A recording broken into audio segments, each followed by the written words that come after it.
Assalamualaikum. My name is Dr. Mariam Nasrullah, and today the topic I'm going to present is retinal detachment. Specific learning outcomes.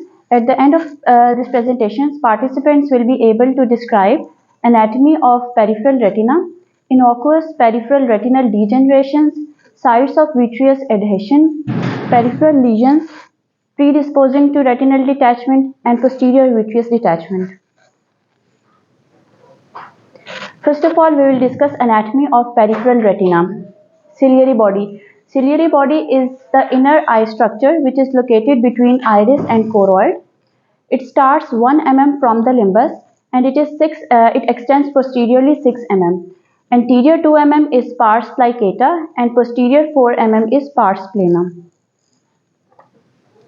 Now, pars plana is the flattened posterior 4 mm of ciliary body. For pars plana, surgical incision or intravitreal injection, optimal location is 4 mm from limbus in phakic eye and 3.5 mm from limbus in pseudophakic eye. This prevents damage to lens or retina. Now, what is ora serrata? Ora serrata is the junction between the retina and the pars plana. This diagram shows ora serrata and some normal anatomical landmarks. In the center there is optic nerve. Temporal to it is macula, long ciliary nerve and arteries, 4 short ciliary nerves, and vortex ampulla is shown in this diagram. Ora serrata. Ora serrata is the junction between retina and the ciliary body. In retinal detachment, sensory retina, retinal pigment epithelium, and choroid are fused at the ora. Ora serrata limits forward extension of subretinal fluid in retinal detachment. The normal variants of ora serrata are dentate processes, oral base, meridional folds, and enclosed oral base. Dentate processes. This is the picture showing the variants of ora serrata. Dentate processes are the tapering extension of retina in the pars plana. In this diagram, these extensions are ora serrata, dentate processes. Oral base are the extensions or edges of pars plana between the dentate processes. Then is the enclosed oral base. Enclosed oral base is the island of pars plana, which is between two dentate processes which are fused. These are two adjacent dentate processes which are fused, and this is the island of pars plana between these fused dentate processes. Dentate processes tapering extensions of retina onto the pars plana. They are more marked nasally than temporally, and they display marked variation in color. Oral base are scalloped edges of pars plana epithelium between the dentate processes. Meridional folds are small radial folds of thickened retinal tissue in line with dentate processes. They are common in supero-nasal quadrant, and they may have a small retinal hole at its apex.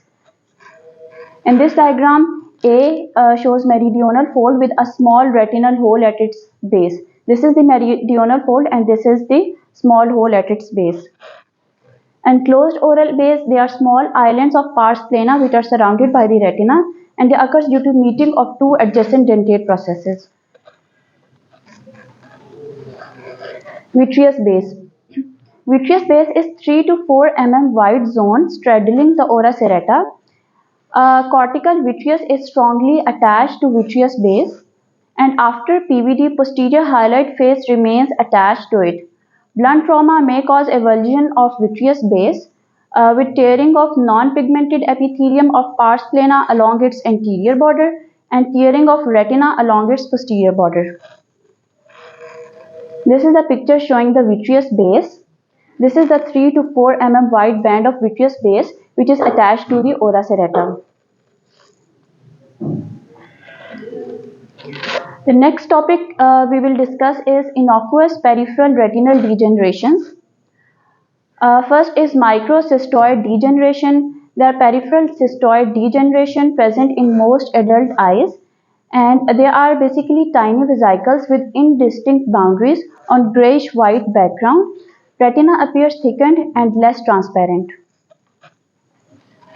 It starts adjacent to ora serrata and extends circumferentially and posteriorly with smooth undulating posterior border. It do not cause retinal detachment and may give rise to typical degenerative retinoschisis. This is a composite diagram of innocuous peripheral degeneration, peripheral retinal degeneration. This is the microcystoid degeneration. These are snowflakes. This is paving stone degeneration, honeycomb, drusens. Paving stone degeneration. Paving stone degeneration is present in at least 25% of normal eyes. They are discrete yellow-white patches of focal chorioretinal atrophy and they may have pigmented margins. They are found between equator and ora and more common in the inferior fundus. Reticular degeneration, also called as honeycomb degeneration, they are fine network of perivascular pigmentation and sometimes extends posterior to equator. Peripheral drusen, clustered or scattered small pale discrete lesions. They have hyperpigmented borders and they occur in older individuals. Pars plana cyst. They are clear-walled cysts which are usually small, derived from non-pigmented ciliary epithelium. They are present in 5 to 10% of eyes and more common temporally. They also do not predispose to retinal detachment. This is the diagram showing innocuous peripheral retinal degenerations. B and C shows paving stone degeneration. This shows honeycomb or reticular degeneration, and in this picture, peripheral drusens are seen. Sites of vitreous adhesion. These sites can be physiological or pathological. The physiological sites of vitreous adhesions are vitreous base, which is a very strong adhesion. Fairly strong adhesion is at the optic disc margin. Fairly weak adhesion is at the perifoveal area, and weak adhesion is at the peripheral blood vessels. Pathological adhesions are lattice degeneration, retinal pigment clumps, cystic retinal tufts, vitreous base anomalies, white with pressure and white without pressure, zonular traction tufts, vitreomacular traction, and free retinal neovessels. So now we will discuss some definitions. Retinal detachment is separation of the neurosensory retina from the retinal pigment epithelium and results in accumulation of subretinal fluid in the potential space between the neurosensory retina and retinal pigment epithelium. Rhegmatogenous retinal detachment. Rhegma is a Greek word which means break. It requires a full thickness defect in sensory retina, and this defect permits fluid from liquefied vitreous to gain access to the subretinal space. It is present when fluid extends further than one optic disc diameter from the edge of break. Second is tractional retinal detachment. It occurs in absence of a retinal break, and a vitreoretinal membrane is present which contracts and pulls the neurosensory retina away from the retinal pigment epithelium. Next is exudative retinal detachment, also known as sensory and secondary retinal detachment. The subretinal fluid derived from the vessels of neurosensory retina or the retina. Combined tractional and rhegmatogenous retinal detachment. It occurs when a retinal break is caused from the traction from an adjacent area of fibrovascular proliferation. Subclinical retinal detachment. It refers to an asymptomatic break surrounded by a relatively small amount of subretinal fluid.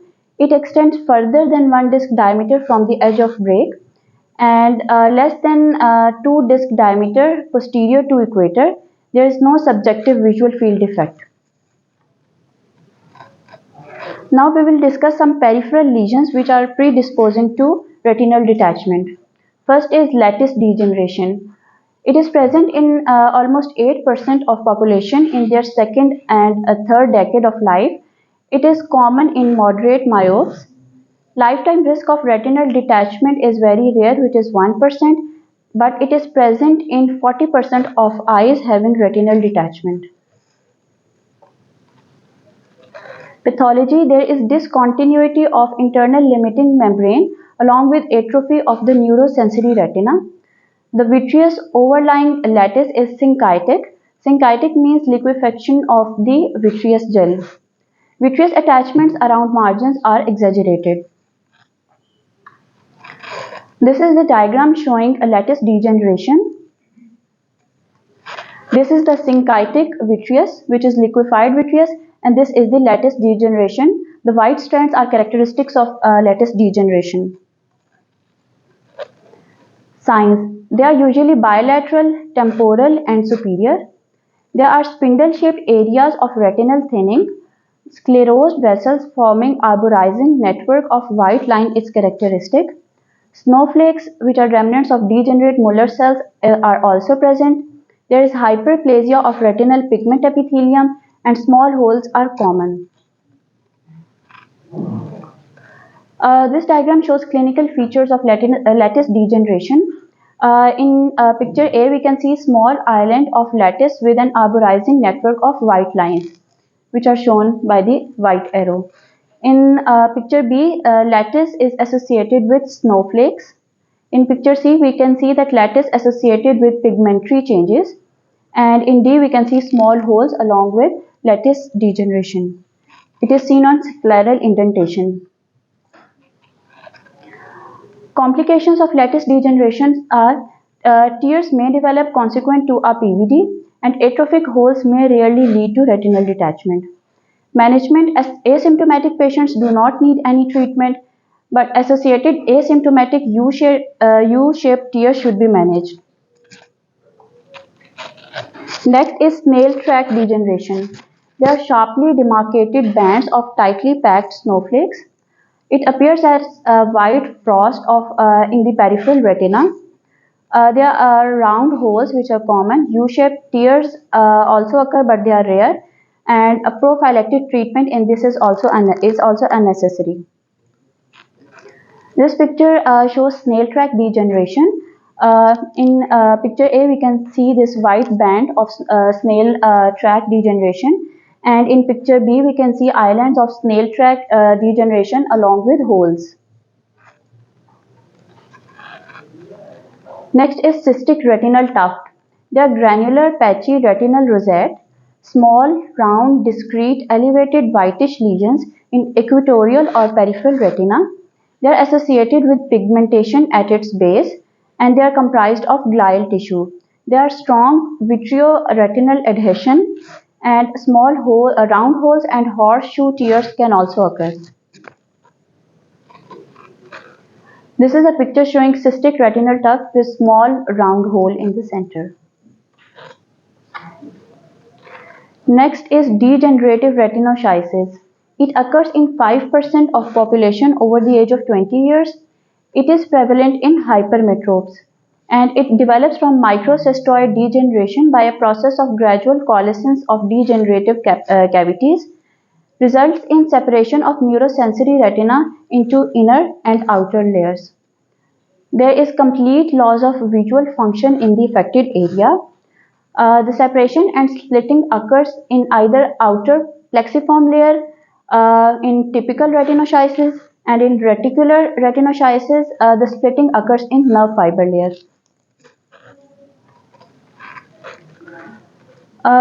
This picture shows the development of retinoschisis. In picture A, we can see the histology showing the intraretinal cavities which are bridged by Muller cells. In picture B, we can see the circumferential microcystoid degeneration with progression to retinoschisis supero and inferotemporally. Yes. And in picture C and D, in picture C, it is OCT appearance showing separation principally in the outer plexiform layer, and in picture D, we can see OCT of rhegmatogenous retinal detachment. So OCT is used to differentiate between retinal detachment and retinoschisis.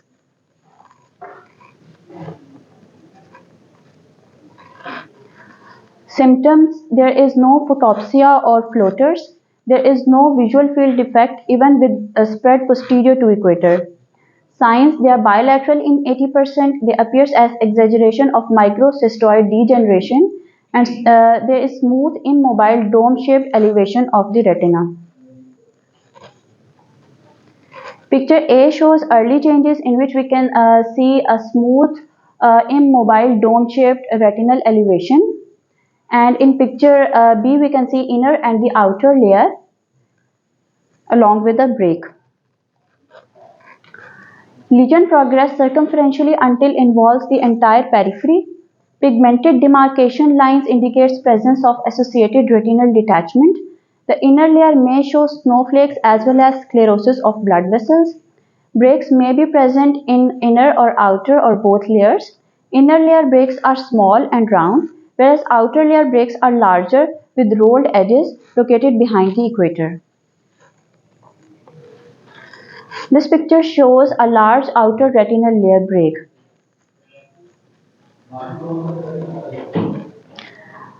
Microaneurysm and small telangiectatic vessels in a reticular type and absolute visual field defect if present. Complications. Retinal detachment is rare, occurs in 1% and is asymptomatic, and it rarely requires surgery. Posterior extension of retinoschisis to involve fovea is also very rare, and vitreous hemorrhage is rare. Management. Small peripheral retinoschisis does not require routine review. Large retinoschisis should be observed periodically. Fundus photography, visual field testing, OCT imaging when posterior extension is present.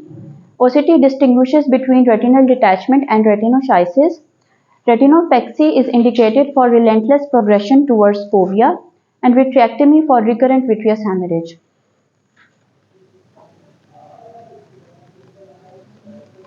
Next is zonular traction tuft. It is a common phenomenon occurring in 15% of eyes. There are aberrant zonular fibers which are extending posteriorly and they are attached to the retina near the ora serrata. It exerts traction on the retina at its base. They are usually located nasally and risk of retinal tear formation is 2%. Next is white with pressure. White with pressure is the retinal area in which a translucent white-gray appearance is seen, which is induced by scleral indentation. It may also be observed along posterior border of island of lattice degeneration, snail tract degeneration, and outer layer of acquired retinoschisis. It is frequently seen in normal eyes, and it is associated with abnormal strong attachment of the vitreous gel. They do not indicate a higher risk of retinal break formation. This is a picture of white with pressure. White without pressure. Appearance is same as white with pressure, that is whitish translucent appearance of the retina, but it is without scleral indentation. It corresponds to an area of fairly strong adhesion of condensed vitreous gel. Retinal breaks occasionally develop along posterior border of white without pressure. Prophylactic therapy should be considered if fellow eyes has spontaneous giant retinal tear, and regular review for treated and untreated eyes is necessary. This is a picture showing a white without pressure.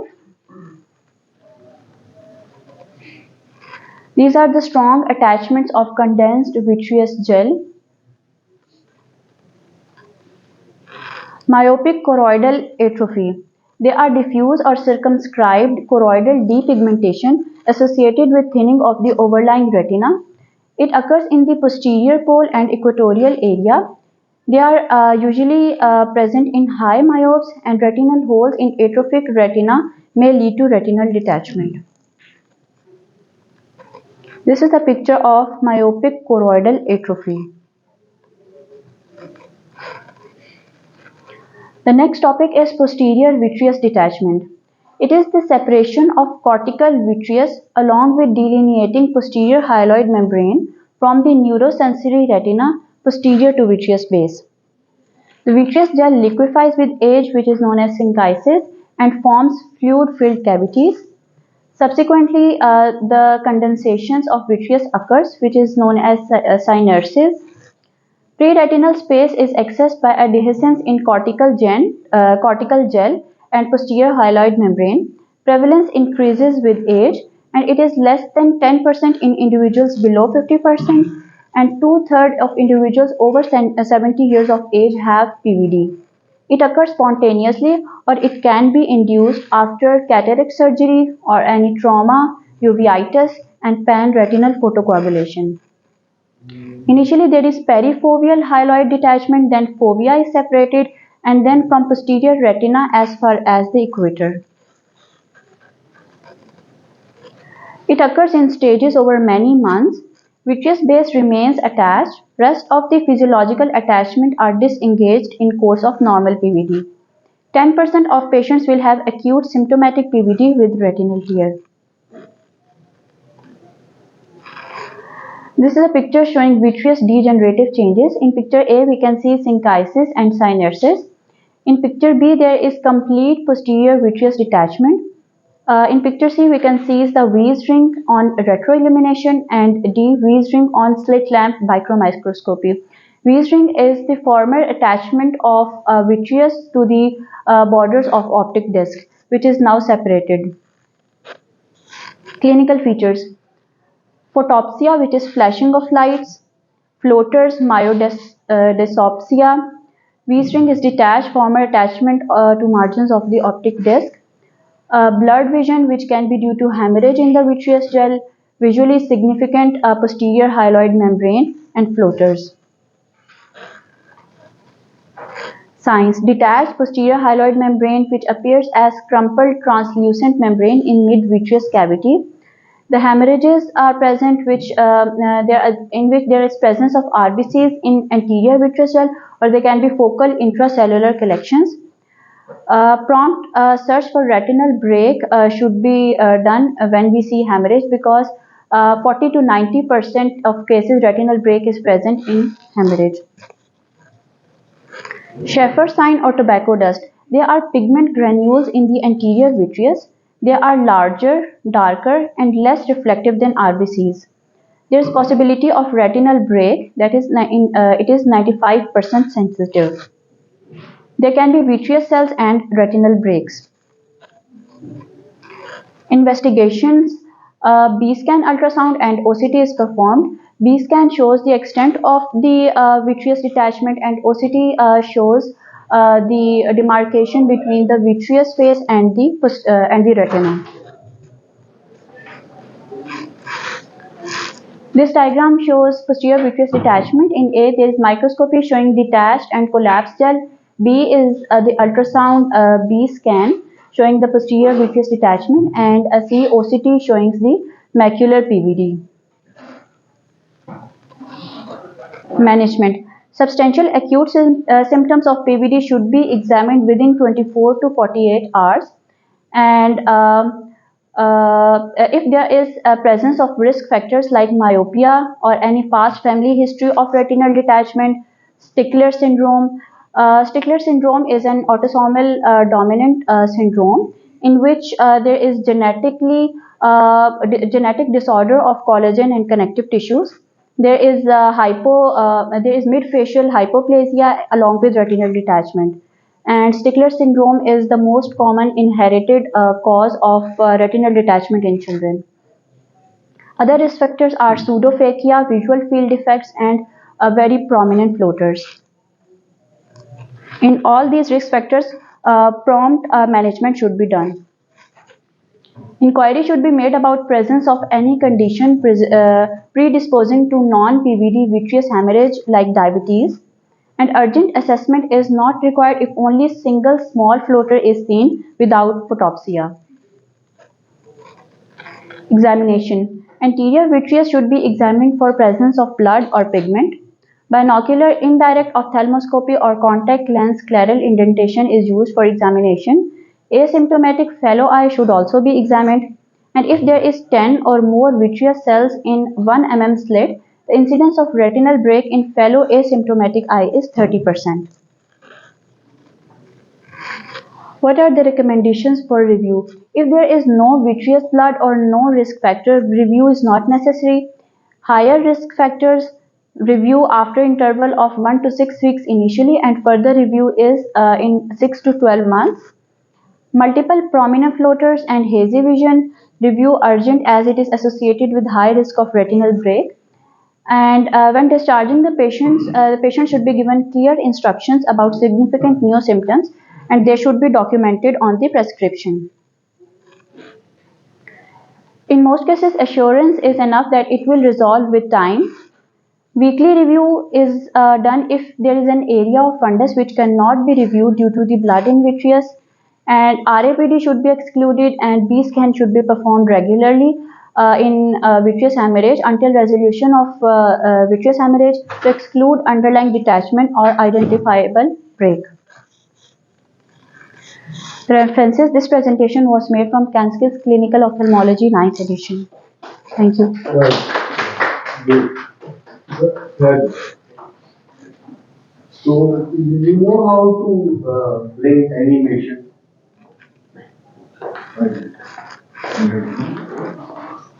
So very good presentation, but you see the aim is to keep the audience absorbed. ये देखो सारे. So what I have found useful is that if you want to uh, bring animation, let's say this is a photograph. So you click it, you select it, and then in the animations, you, where is the, for example, this is the text. You want to animate, reorder animation. हाँ जी एहसन साहब आए ना जरा. This is protected view. Protected view है ना. हाँ, सो कैसे इसको प्रोटेक्टेड व्यू खत्म करेंगे सर? अगर इसके पास असल माइक्रोसॉफ्ट नहीं है ना तो इस पे एडिटिंग नहीं हो सकेगी. इंटरेक्टिव बनाने की वैसा भी करते हैं. सो विदाउट एनी टेक्स्ट पूछें हाँ जी ये क्या है, लोग जाग जाते हैं और उसके बाद फिर आप डिस्क्रिप्शन दे दें. सर वो ज्यादा ठीक है ना, वो कैसे कि जो टेम्पोरल साइड से या कुछ नजर आता है रोशनी अंदर वो फ्लोटर, ये जिस तरह लग रहा है जैसे बिजली चमक गई है. ठीक है, इलेक्ट्रिसिटी का कोई शोला सा कूदा है. ठीक है, इस तरह की फीलिंग आती है. तो दैट इज फोटॉक्सिया. ठीक है, और ये अर्ली सिम्टम्स है कि जब रिट्रैक्शन होती है रेटिना पे, तो उस वक्त रेटिना में कौन सा रिसेप्टर है? Photo receptor. तो जब भी उसको आप स्टिमुलेट करेंगे सेंसेशन ऑफ लाइट, तो इसलिए वो पुल जो है दैट गिव्स राइज टू. जो फ्लोटर्स हैं वो एक्चुअली जो कोई कैपेसिटीज में आती हैं वो वीज रिंग जिस तरह से है. तो मोस्ट कॉमन जो प्रेजेंटेशन है, तो अब आपने जिस तरह इसमें डिस्क्राइब किया गया कि अगर फेलो आई में नहीं कोई हिस्ट्री नहीं है पहले या वो प्रेजेंटेशन नहीं, तो उसको कितने अर्से बाद फॉलो अप करें. तो आपने पेशेंट्स को बताना है कि ये प्रॉब्लम आ रही है, तो आप एग्जामिन पूरा करें और डायलेटेड एग्जामिनेशन. ठीक है, बेहतर होगा कि इनडायरेक्ट थर्मोस्कोप के साथ एग्जामिन करें ताकि आप पहली फेज भी अपलोड कर सकें. और उसके बाद फिर आप इसको फॉलो अप जो है वो कितना फ्रीक्वेंटली करना है, उस सारी गाइडलाइन जिस तरह से आपने पेशेंट को दुआ. सर ओसीडी और बी स्कैन भी साथ कराएंगे ना ताकि वो ओसीडी बी स्कैन मतलब अगर हेमरेज वगैरह है तो फिर कराएंगे, not in all cases. B scan भी फिर मोस्टली और ये फोटॉक्सिया खत्म हो जाते हैं जब कंप्लीट हो जाती है ना, पीवीडी कंप्लीट हो जाती है, तो वो रिएक्शन खत्म हो गई, फुल खत्म हो गई, तो देयर इज नो मोर अक्सर देखा प्रिस्क्राइब करते हैं तो वो placebo very never. So that is just for क्योंकि वो तो So, in any disease, it is better to have record or documentation. So, if you can see the retinal detachment, the diagnosis is obvious. The diagnosis is clinical. But you have ultrasound, fundus photograph, OCT, so that you can later on tell the patient or the patient's attendants that this was the condition preoperatively. You see, like we always take photograph of the squint before doing operation, so that afterwards the patient will forget how much was the squint. But you take documented proof, so that after the operation, after your intervention, then the patient cannot deny the fact that okay, this was the condition. So always take photographs and document. Now, whenever patient complains of photopsy, flashes of light, or floaters, we have to have a dilated fundus examination. See, in floaters, I usually tell the patient that if there are one or two floaters and these stay for, let's say, many months or years, then it doesn't matter. I have floaters in both eyes which are there for the last 20 years. But if there is sudden increase in the number of floaters, then you should come immediately. And I tell them that floaters are like are opacities in the vitreous which cast their shadow on the retina, and so you feel something flying or moving in your field of vision. And just to give them an example, I tell them, okay, so you have seen the transparent white of the egg, you see, but when the egg is fried or boiled, then the white loses its transparency and becomes opaque. Similarly, with age, the vitreous proteins change in their nature, and if they become dense, they will be having appearance of fibrillary stands, and they will be casting shadow. So nothing to be afraid of. It is age-related change. But the other opacities which can come in the vitreous and create floaters are RBCs, red blood cells, and white blood cells. So we have to rule out the hemorrhage, vitreous hemorrhage, and the infection. We have to see the fundus to rule out any patch of chorioretinitis. See, because they can, all the intermediate uveitis and the posterior uveitis, they also present with floaters. So we have to rule out all those conditions as well. What is scotoma?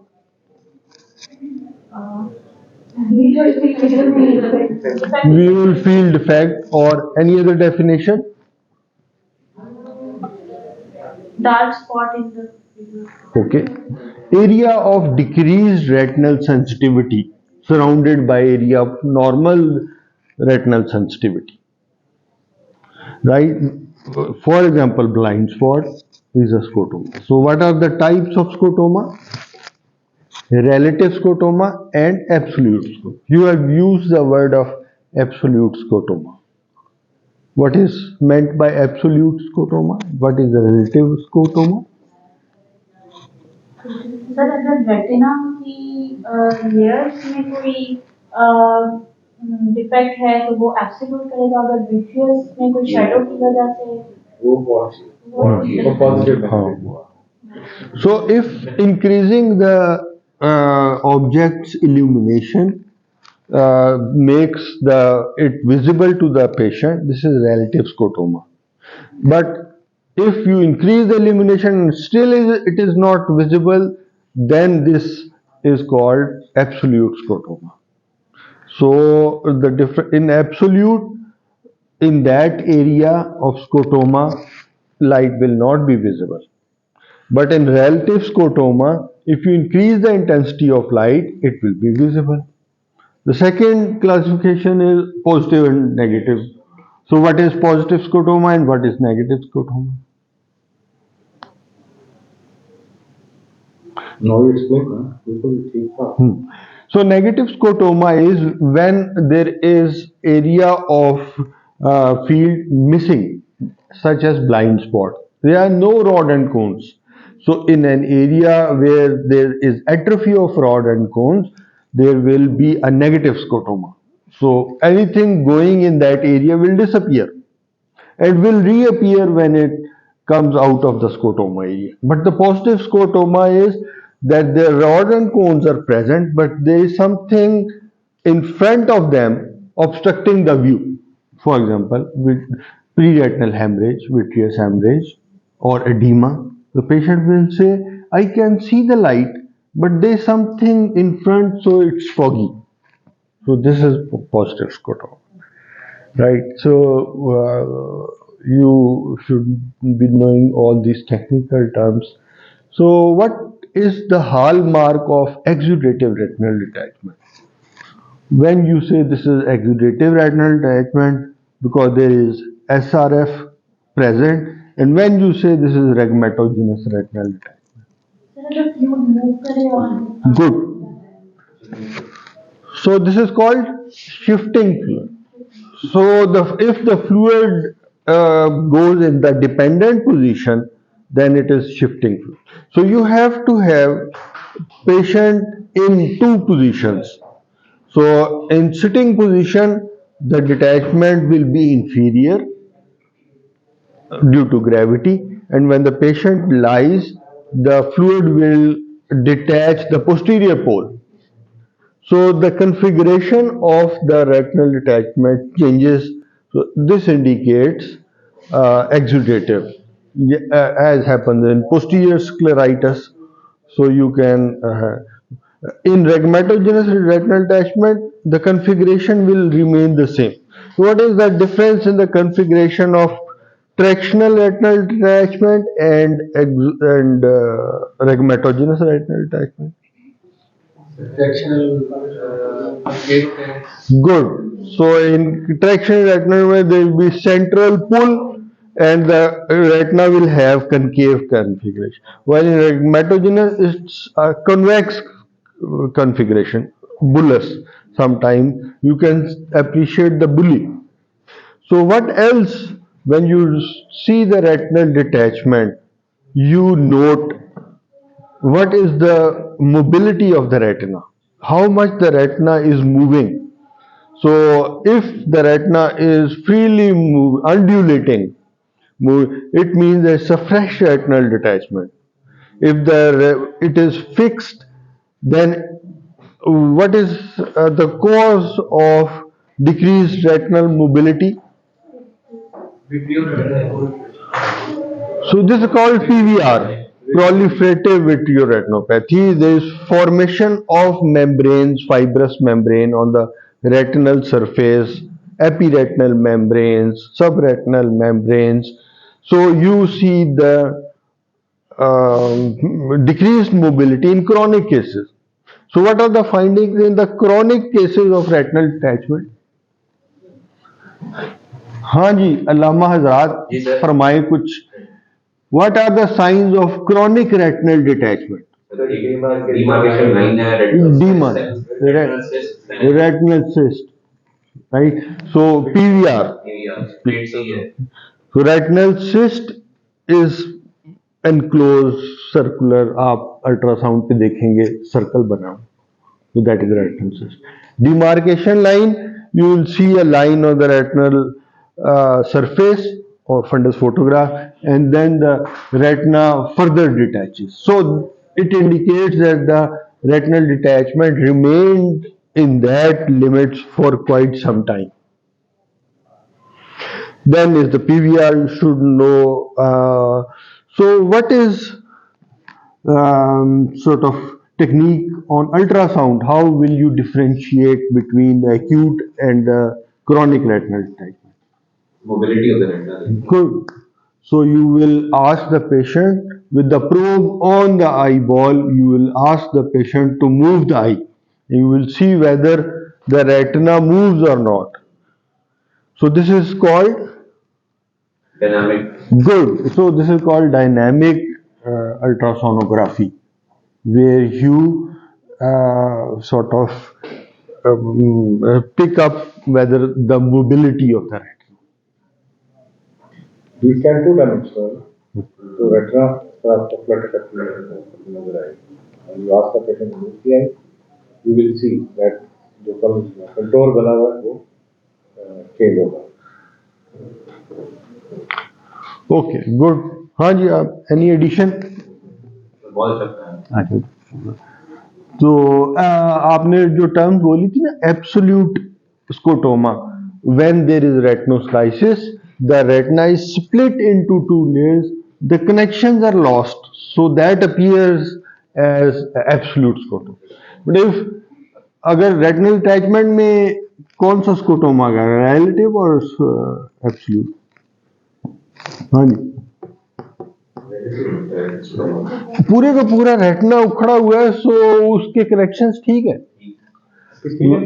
हाँ वो, सो आपने इसीलिए term बोली थी रेटिनोस्क्लाइसिस में absolute scotoma and retinal treatment के cases आप देख रहे हैं कुछ ना कुछ विजन होती है. ठीक है ना, आई मूवमेंट हो, फिंगर काउंटिंग हो, कुछ हो, लाइट सेंसिटिविटी हो, पीएल कांस्टेंट होता है. So there is no scotoma. and Relative scotoma. in extensive retinal detachment you will have retinal relevant RAPD, afferent pupillary defect. Okay, so